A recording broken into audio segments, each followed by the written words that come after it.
prelims, just ended the early prelim portion of our card. For match number 4, we have a 145-pound no-gi bout that is going between Ben Bloody Gerson of Black Sheep Universe MMA. He is taking on Jorge Smiley Express Venzor out of Factory X. Now, Ben Gerson is a guy who he's competed across a multitude of martial arts as well over the last year. MMA, Muay Thai, submission grappling. I believe he has a Muay Thai fight scheduled next week as well. And he's a CJJC vet. Exactly.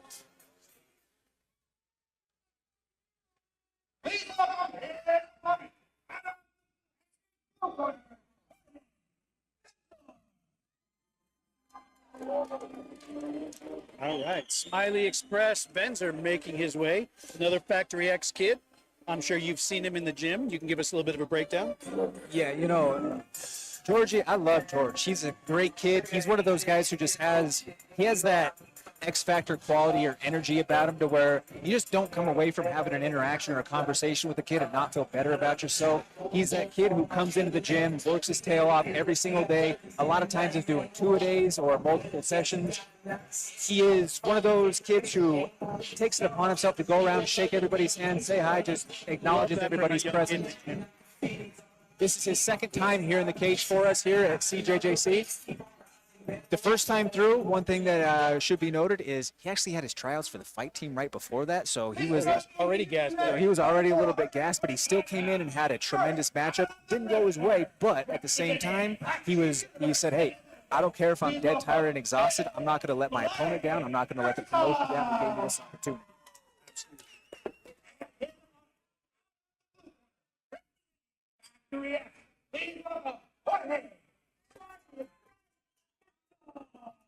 You want to talk about a kid who is humble to the process and who has just been so willing and eager to learn absolutely everything. A kid who's taken some whoopings from some of the vets who says, no, I need that because that's what, if I want to get to where my goals are, I need to take those lessons and I want to be able to be receptive to it. Absolutely.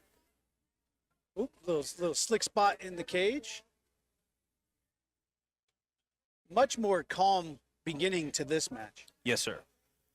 Well, a couple of guys with a little bit more experience in the process. Venzor being cornered by Jason Mullen. Gerson being cornered by Alejandro Rodriguez, who will be in our co-main event. Body lock to slam, that's nice. Gerson recovers half guard. Still working through. It's a strong position for George here. George is really compact and he's super strong in any of those front headlock positions and choke squeezes. Stay heavy. He's got a possible arm triangle there. Nope, he's going to back out and move across. That's one thing that Ben Gerson had working for him on that is he has those long legs that was able to prevent the pass getting to the same side. Yeah, there's definitely a height difference here today, with Gerson being probably 3 or 4 inches taller easily, which, I mean, as a wrestler, I always like to have a slightly taller opponent because you can get to those hips and legs a little bit easier. But Gerson is he's very flexible, and he covers ground very easily, even with as long as he is. There's pros and cons to the different attacks and modalities that you can choose with your anatomy, right? Absolutely.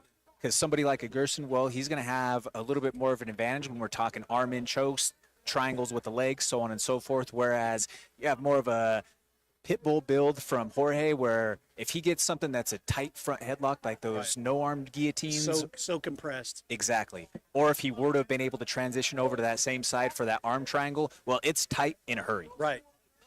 Like just connecting it is tight. Exactly.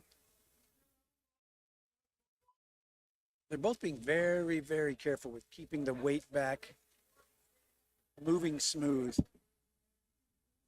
And I think that's, you know, in some ways, that's the benefit of these guys train with some higher level guys, being that Alejandro is a longtime veteran of the combat sports game for Ben Gerson and a high level decorated grappler. And on the flip side, you have Jorge training with a lot of guys at Factory X, Jason Mullen being one that's in his corner. When you have to go up against some of those vets, you understand or you figure out where there's some more risks early on in the game, right? You don't just spam stuff all the time because you understand where you're vulnerable. And they learn early on, excuse me, they learn early on by working out with those high level guys how to set things up for later.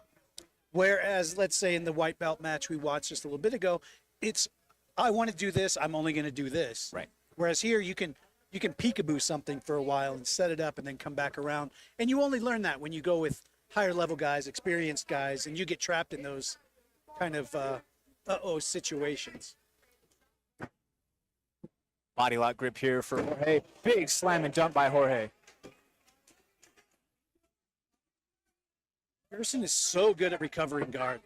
Those long legs, man, he gathers things so well. George looking for the pass here. And with those arms up in the air, you'd really like to see him just post one of those arms, go to an arm triangle.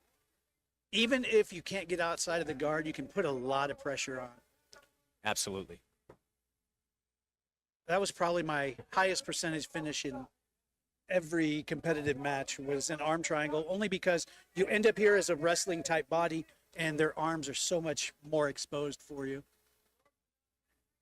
Yep, and he's really good at Gerson pressure. trying to look for that lockdown, but Jorge able to thwart the attack. Gerson now looking to get to a leg. George is able to scramble himself out of it. He pushed a little deep half roll, which was nice. Now we're seeing some stuff from Mr. Gerson. Level changes. That's going to change the perception of Venzor a little bit because he hadn't seen that yet.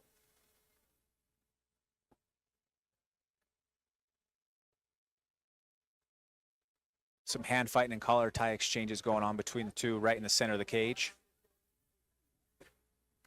Right here. Gerson looking for the single leg off of the fence. Potentially looking at a little bit of a pump and dump action. Yeah, there we go. Right in our kitchen too, which is nice.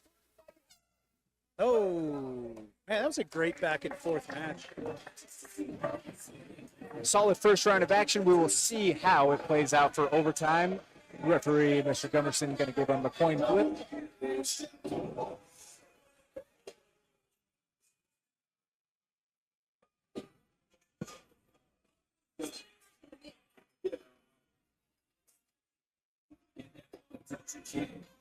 All right.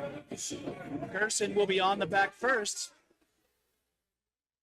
And again, the only thing that matters in this overtime is a submission. There's no points.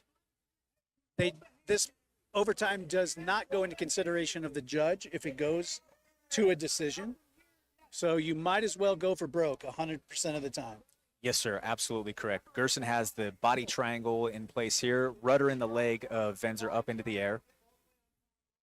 Working towards that neck. Venzor staying real nice and compact. Well, if he gets those hips pushed.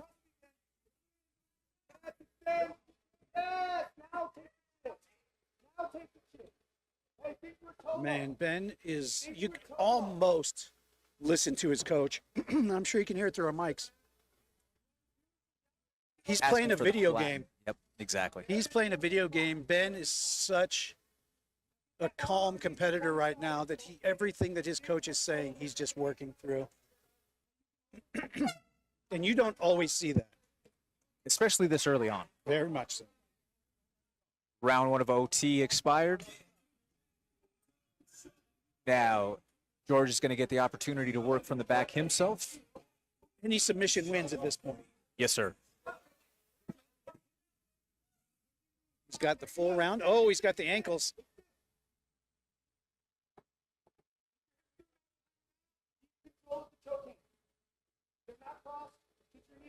George working on the neck.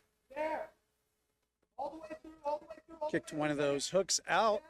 Now he's going to shake him off the top. Shake, but he's looking for the armbar transition in the process. Gerson is able to get himself free. Because there wasn't a finish in the first half of overtime, they want to both stay engaged and try to get that finish now. Exactly. You know, you don't ever want to leave it up to the judges. We got Gerson a looking at 50-50. potentially going for a knee bar. Transition into a toe hold. Both guys working on a foot, but Gerson a little bit more advantaged in this position here. Yeah, Venzor is not in a great spot. Get a little restart. Everything has to go for bro. Oh man, our first judge's decision of the evening or afternoon. Very tightly contested match there between the two of them. You know, it's a tough one to call there, but I think the two big slams as opposed to the one takedown from Ben toward the end of the first round. The aggression in the main round was definitely, in my opinion, on Venzor's side. But again, it's so tightly contested. We'll have to see how Mr. Gummerson decides. For the first time this afternoon, your